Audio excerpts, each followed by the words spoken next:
one of the great things about being an occupational therapist is that you can work in so many different settings, right?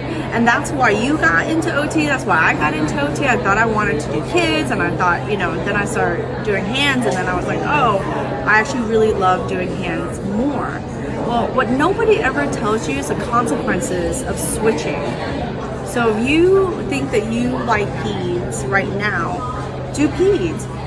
But early on, think, is this where I want to stay? Because what happens is the consequences is that when you switch from setting to setting to setting, you've got to develop skills, and you've got to give time and energy, right? Time and money to it. So if you really love peds, and spend your money on peds classes, spend your money on taking more programs or certifications that help you specialize in that, right? Because peds, you can do NICU, you can do a sensory, you can do developmental delay, like all sorts of stuff, handwriting. I did some of that because I was in acute care, and I was like, oh, I want to do NICU.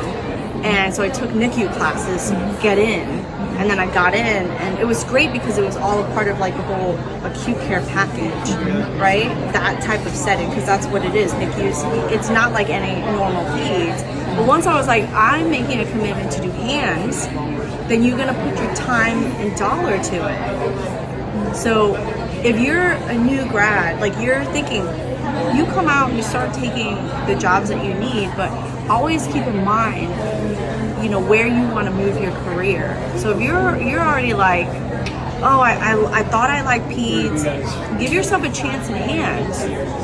Do an internship, take a class, and then if you really like it, really make a decision, because it does take time and effort. And you can really get stuck in areas that you don't like if you don't make any decision. And that's the worst part about being an OT, is that you can get stuck in working in a setting that you don't love. And then you get burnt out, and you start bitching about OT not being great. But is it because it's not great, or it's because you just got stuck in an area that you can't get out of?